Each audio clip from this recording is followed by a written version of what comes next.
الحمد لله نحمده ونستعينه ونستغفره ونعوذ بالله من شرور أنفسنا ومن سيئات أعمالنا من يهده الله فلا مضل له ومن يضلل فلا هادي له وأشهد أن لا إله إلا الله وحده لا شريك له وأشهد أن محمدا عبده ورسوله أما بعد فإن خير الحديث كتاب الله وخير الهدي هدي محمد صلى الله عليه وسلم وشر الأمور محدثاتها وكل محدثة بدعة وكل بدعة ضلالة وكل ضلالة في النار. أعوذ بالله من الشيطان الرجيم. بسم الله الرحمن الرحيم. أم حسبتم أن تدخلوا الجنة ولما يأتكم مثل الذين خلوا من قبلكم مستهم البأساء والضراء وزلزلوا حتى يقول الرسول والذين آمنوا معه متى نصر الله ألا إن نصر الله قریب. محترم حاضرین، ہم میں کا ہر شخص جو حالات پہ تھوڑی سی بھی نظر رکھتا ہے وہ یہ بات بخوبی جان رہا ہے، مشاہدہ کر رہا ہے کہ حالات ہر روز سخت سے سخت تر ہوتے جا رہے ہیں. عمومی طور سے پوری دنیا مسائل و مصائب سے گھرتی جا رہی ہے، اور اس میں بطور خاص مسلمانوں کے لیے خطرات سنگین سے سنگین تر ہیں. جو کچھ ہو رہا ہے ہم فلسطین میں دیکھ رہے ہیں، اس کے علاوہ دنیا کے دوسرے ممالک میں، خود ہمارے اپنے ملک میں یہ بہت ہی سخت ہے. بعض چیزیں ایسی ہیں جو رونما ہو چکی ہیں، ہم لوگ جھیل رہے ہیں، اس سے گزر رہے ہیں. بعض ایسی ہیں جو منصوبوں میں ہیں، جیسے پچھلے دنوں ایک ملک گیر تحریک چلی NRC اور CAA کے خلاف. اس وقت جو مقاصد تھے ابھی وہ ختم نہیں ہوئے، قانون کی حیثیت سے وہ پاس ہو چکے ہیں. خطرے منڈلا رہے ہیں، اس سلسلے میں دھمکیاں دی جا رہی ہیں. ہمارے ہاں لوگ تبصرے کرتے ہیں کہ اس کا نفاذ اگرچہ مشکل ہے، لیکن موجودہ صورتحال ہم دیکھ رہے ہیں. مندر مسجد کا مسئلہ، ایک نئی مسجد کے تعلق سے جو صورتحال بنتی ہوئی نظر آ رہی ہے، اور دوسرے قانون بنائے جا رہے ہیں، آئین سازی جو ہو رہی ہے. پھر ملک میں جو طاقتور طبقہ ہے، حکمراں طبقہ ہے، وہ مسلمانوں کو کیا خاطر میں لائے. ایک آدمی ایک الزام میں گرفتار ہوتا ہے، بار بار اس کی ضمانت کے لیے سنوائی بھی ملتوی ہوتی ہے، اور ان سے متعلق بڑے بڑے سنگین جرائم کا آدمی جو ہے چھوٹ جاتا ہے. میں ان واقعات کا تذکرہ نہیں کرنا چاہتا ہوں، صرف آپ کی توجہ مبذول کرنا چاہتا ہوں کہ ایسے میں یہ سنگین خطرہ ہم پر منڈلا رہا ہے. تجزیہ نگار کہتے ہیں کہ وہ قوانین جب عمل میں آئیں گے تو مسلمان دوہرے شہری ہو جائیں گے. یہ ہم اس وقت بہت کچھ سنے، بیان کیا گیا کہ NRC کے تحت مسلمانوں کے پاس کاغذ نہیں ہے تو غیر ملکی قرار دیا جائے گا کہ ہندوستان کے نہیں ہے. CAA کے تحت اگر کوئی غیر مسلم ایسا پایا گیا تو اس کی بھرپائی ہو جائے گی، کاغذ مل جائے گا. صرف مسلمان کو نہیں ملے گا، ووٹ نہیں دے سکے گا، گورنمنٹ گیس نہیں ملے گی، دیگر سہولیات نہیں ملے گی، اور بہت ساری پابندیاں، سرکاری نوکریاں وغیرہ سب ختم. اس لیے کہ یہ ملک کے معنی نہیں جائیں گے.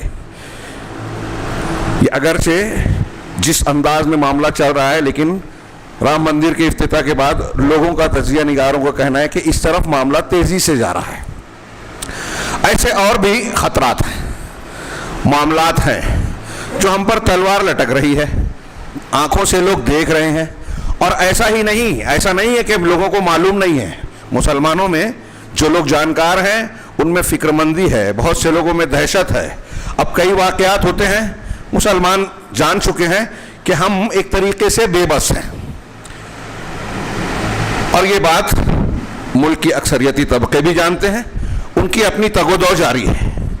لیکن ان سارے معاملات میں ہمیں اور آپ کو یہ معلوم ہونا چاہیے کہ ایسے حالات، ایسی مخالفت یا سنگینی یہ تاریخ میں یا مسلمانوں کے لیے پہلی مرتبہ نہیں ہے.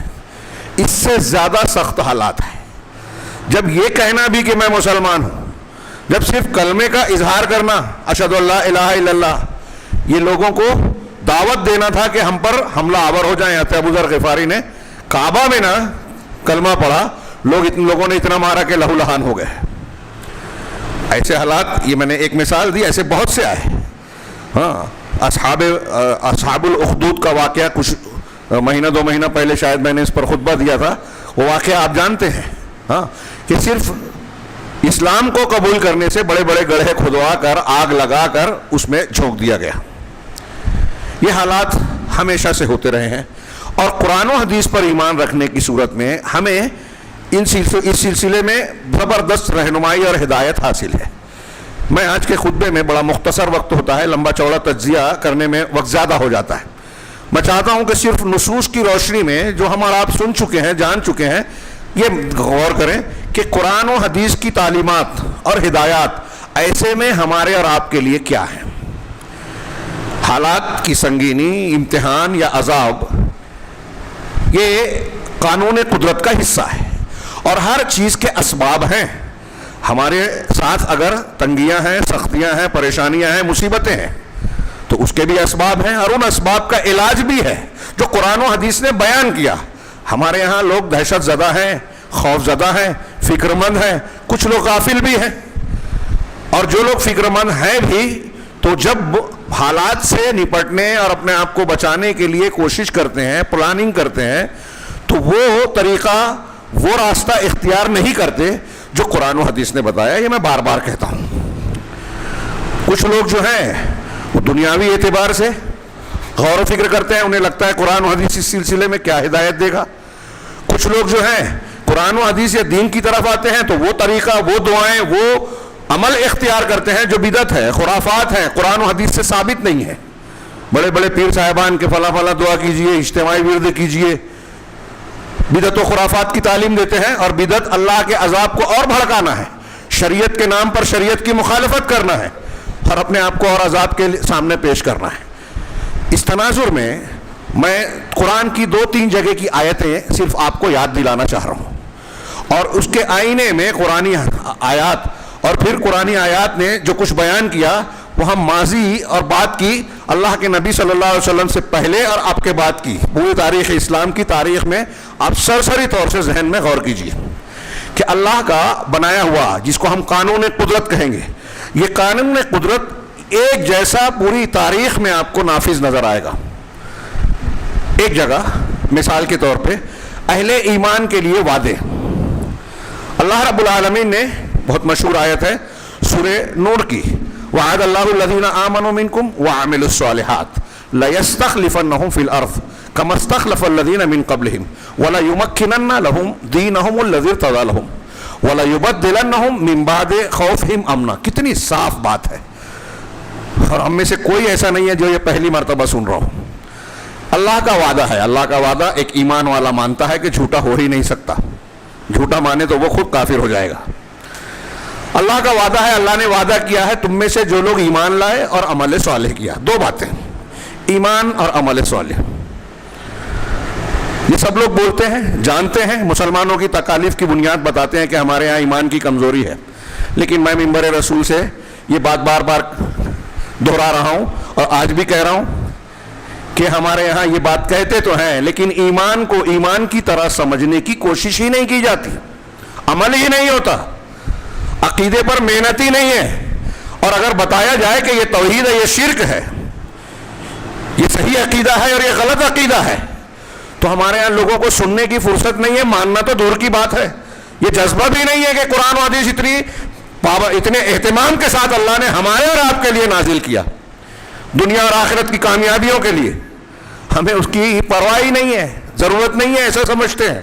سب سے زیادہ ضرورت دنیا میں اگر کسی چیز کی ہے, کھانے پینے سے زیادہ, میں اپنے بھائیوں سے کہوں گا, خواتین سے کہوں گا کہ جو ہم زندگی گزارنے کی جو چیزیں تلاش کرتے ہیں, جس چیز کے پیچھے بھاگتے ہیں نا, ان ساری چیزوں سے زیادہ اہم عقیدہ, صحیح عقیدہ اور ایمان سیکھنا ہے.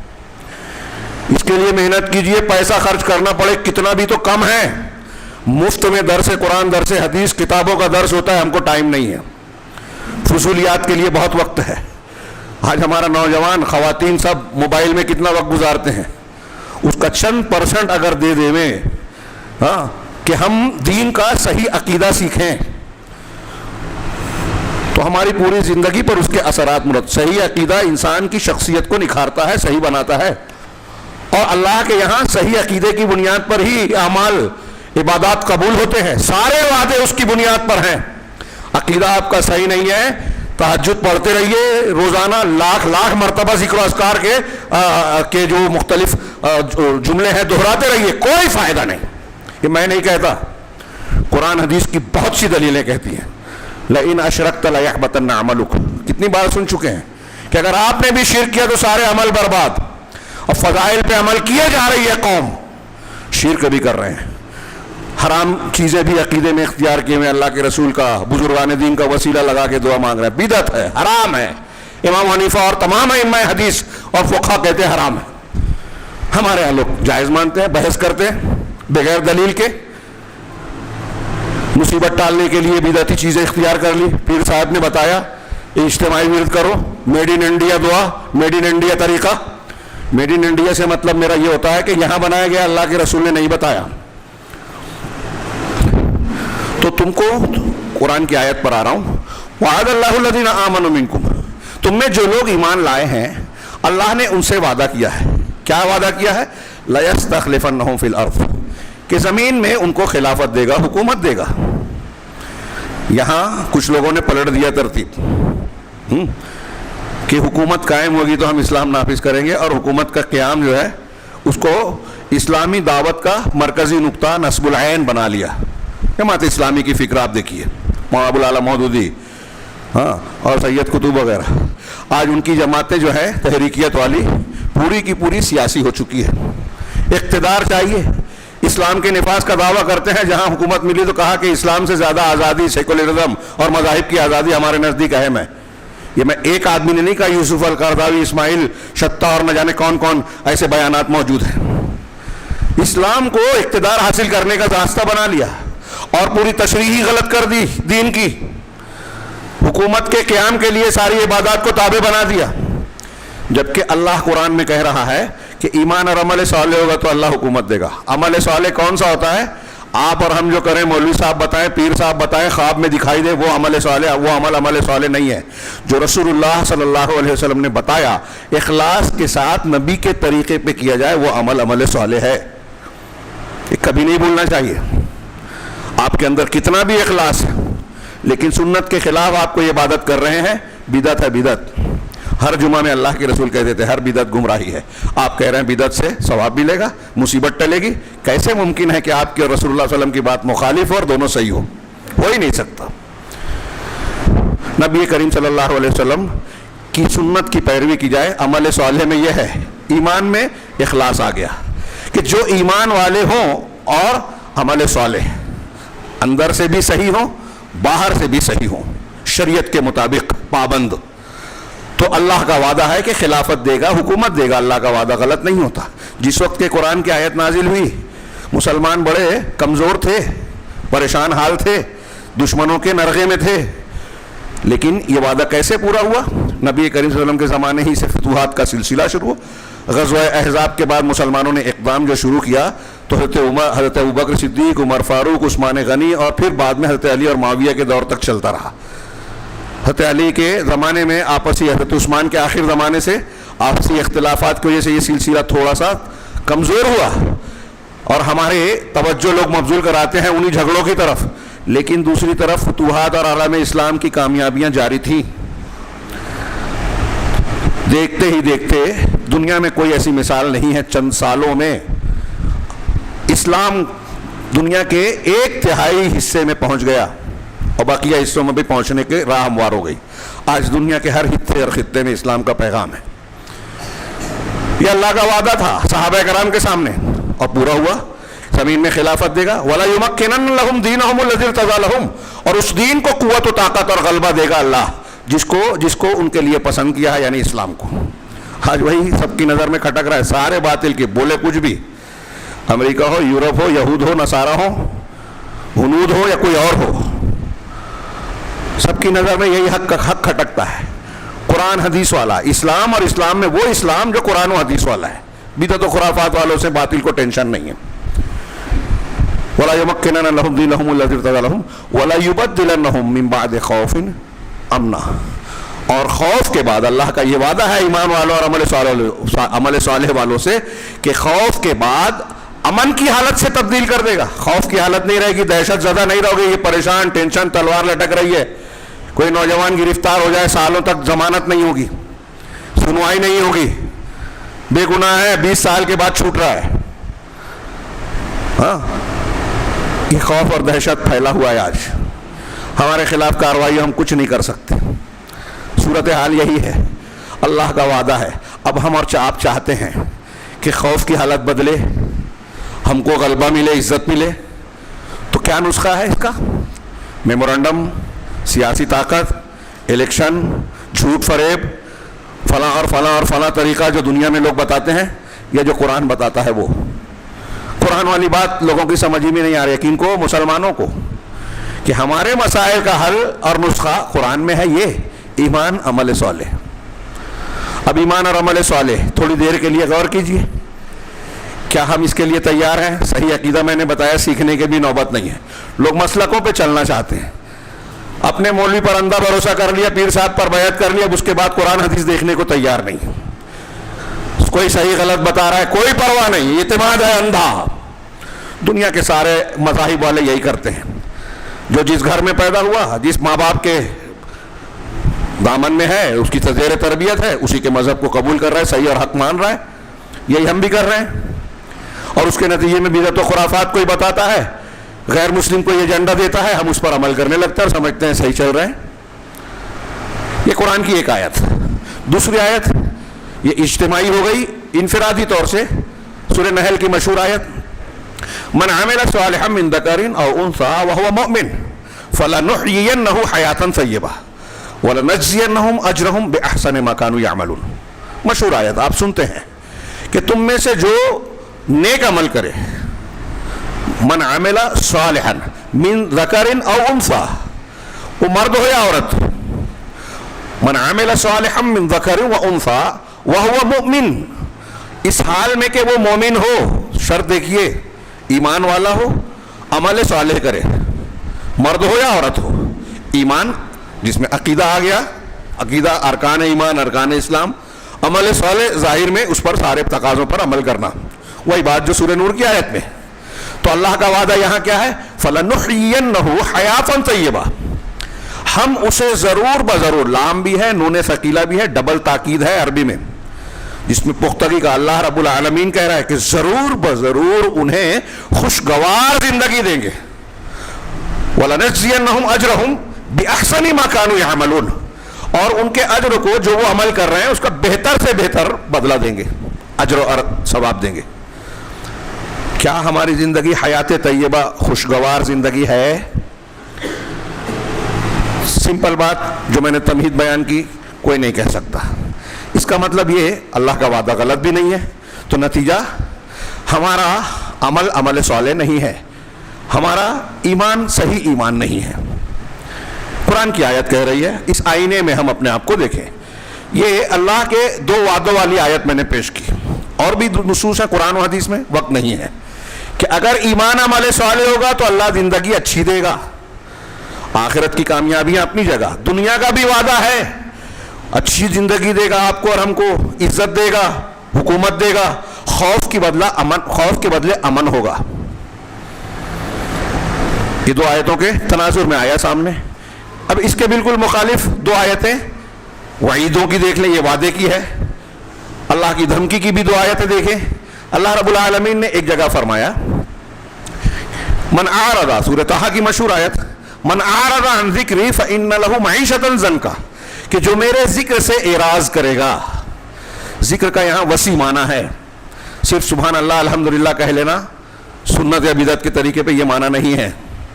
جو لوگ فضائل بتا کے الٹے سیدھے عمل بتاتے ہیں, وہ عمل صحیح نہیں کر رہے ہیں. اور صرف ذکر کہ سبحان اللہ الحمدللہ, یہ دین کو سمیٹ کے صرف وہیں مرکوز کر دینا, یہ بھی دین نہیں ہے. کہ آپ بہن کا حق مار لیں, ظلم کریں, ہاں مظلوم ہے ایک آدمی, آپ دیکھ کے خاموشی سے گزر جا رہے ہیں, لوگوں پر زیادتی ہو رہی ہے, چپ ہیں, آپ برائی سے روک سکتے ہیں, نہیں روک رہے ہیں, اور سبحان اللہ الحمدللہ پڑھ لے, سارے مسئلے حل ہو جائیں گے. یہ دین کی بہت غلط تعبیر اور غلط سمجھ ہے. ذکر کا معنی پوری شریعت کی پابندی. اللہ یاد ہوگا, اللہ کا ذکر جب کریں گے تو اللہ کو یاد کر رہے ہیں, اور اللہ یاد ہوگا تو اللہ تبارک و تعالیٰ کے اصول, ضابطے, احکامات بھی یاد ہوں گے. جب اللہ یاد ہوگا تو آپ حرام کام نہیں کریں گے, اللہ یاد ہوگا تو آپ سودی لین دین نہیں کریں گے, اللہ یاد ہوگا تو آپ زنا نہیں کریں گے, چوری چھپے بھی, گندی چیزیں نہیں دیکھیں گے. اللہ یاد ہوگا تو اللہ کا مقام کسی غیر اللہ کو نہیں دے سکتے, شرک کرے نہیں سکتے. اللہ یاد ہوگا تو رسول کا حق کسی امام کو, پیر کو اور فلاں کو نہیں دیں گے, نفس کی خواہشات کے پیچھے نہیں جائیں گے.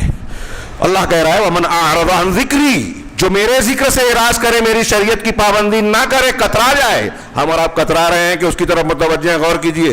ٹائم نہیں ہے قرآن حدیث سمجھنے کا, وقت نہیں ہے دین سیکھنے کا, عقیدہ صحیح کیا ہے جاننے کا, غلط کیا ہے سمجھنے کا, سنت کیا ہے, بدعت کیا ہے. کوئی مولوی صاحب بیان کر رہے ہیں, مولویوں کا تو یہی کام ہے. مولوی آپ کی خیرخواہی چاہ رہے ہیں جو بیان کر رہے ہیں, صحیح اور غلط, حق اور باطل, پوری قوم اور ملت کے لیے خیرخواہ ہیں. اللہ کے انبیاء جو کام کرتے تھے, یہ اگر مومنین اپنی ذمہ داری, اہل علم اگر اپنی ذمہ داری سمجھ کر وہ کام کر رہے ہیں تو نبیوں کا کام کر رہے ہیں, وارثین انبیاء ہیں. ہم اس کو سمجھتے ہیں بیکار کام کر رہے ہیں. تو اللہ رب العالمین نے فرمایا کہ جو میرے ذکر سے اعراض کرے گا, کترائے گا, وَمَنْ أَعْرَضَ عَنْ ذِكْرِي فَإِنَّ لَهُ مَعِيشَةً ضَنْكًا, اس کے لیے تنگ زندگی, تنگ گزران ہوگا, سختی. وَنَحْشُرُهُ يَوْمَ الْقِيَامَةِ أَعْمَى, اور قیامت کے دن اسے اندھا بنا کر اٹھائیں گے. یہ قیامت والی بات آگے ہے. اس کا مطلب تنگ زندگی دنیا کی زندگی ہے یا قبر کی زندگی, دونوں کو مراد دیا جا سکتا ہے. کہ یہاں تنگ زندگی, اب فاقہ مستی ہے تو تنگ زندگی ہے, خوف ہے تو تنگ زندگی ہے, گھر میں جھگڑا ہو رہا ہے, پڑوس میں جھگڑا ہے تو تنگ زندگی ہے, مسلمانوں کے خلاف سخت قوانین بنائے جا رہے ہیں, ظلم ہو رہا ہے, کوئی سنوائی نہیں ہے تو تنگ زندگی ہے. جو مصیبت پریشانیاں ہیں اور حل نہیں نکل رہا ہے, تنگ زندگی ہے. بم گر رہے ہیں, راحت کے سامان کو روک دیا جا رہا ہے غزہ کے مسلمانوں سے, پوری دنیا دیکھ رہی ہے, زبانی جمع خرچ کر رہی ہے, ڈرامے بازیاں جاری ہیں, لوگوں کی جانیں جا رہی ہیں. 25-30 ہزار کے قریب, 30 ہزار کے قریب لوگ, معصوم لوگ جان گنوا چکے ہیں, ان کی زمینوں پر ناجائز قبضہ ہو رہا ہے. اس سے زیادہ تنگ زندگی کیا ہے؟ ہم چیخ چلا رہے ہیں اور اس کے بعد خوش چپ ہو جاتے ہیں. آپ کا اور ہم پر بھی تلوار لٹک رہی ہے. وہ جو میں نے ابھی ذکر کیا ہے, نام لیا ہے قانون کا, اس ملک میں غیر ملکی ہو جائیں گے بہت سے لوگ, گرفتار ہو رہے ہیں, پریشان ہو رہے ہیں, جمع پونجی ختم ہو جاتی ہے, بہت بھروسہ کرتے ہیں, ہر امیر غریب پر ظلم کر رہا ہے, دنیا کما رہا ہے, اس کے گھر کا ایک آدمی جاتا ہے, ساری پونجی ختم ہو جاتی ہے, ہوش نہیں آتا, پتہ نہیں کون سی عقل اختیار کرتے ہیں, تھوڑی دولت, تھوڑا اقتدار, تھوڑا کچھ مل جائے تو ہمارے یہاں لوگ دوسروں کو حقیر سمجھنے لگتے ہیں, اور جو ظلم کر رہے ہیں اسی کا نتیجہ پوری قوم بھگت رہی ہے, مگر کوئی تبدیلی نہیں نظر آتی, کوئی محاسبہ نہیں ہے. اللہ کہہ رہا ہے کہ اعراض کرو گے تو تنگ زندگی ملے گی. اب بتائیے کہ مسلمانوں کی موجودہ حالات یا ہمارے گھروں کے حالات تنگ زندگی کی تعبیر ہے, تصویر ہے, یا پھر خوشگوار زندگی کی؟ حیاتن طیبہ ایک آیت میں کہا, اور یہاں حیات معیشتن زنکا کہا, بالکل الٹ. وَنَحْشُرُهُ يَوْمَ الْقِيَامَةِ أَعْمَى, قیامت کے دن اندھا بنا کر اٹھائیں گے. اللہ کہے گا, وہ کہے گا بندہ, قَالَ رَبِّ لِمَا حَشَرْتَنِي أَعْمَى وَقَدْ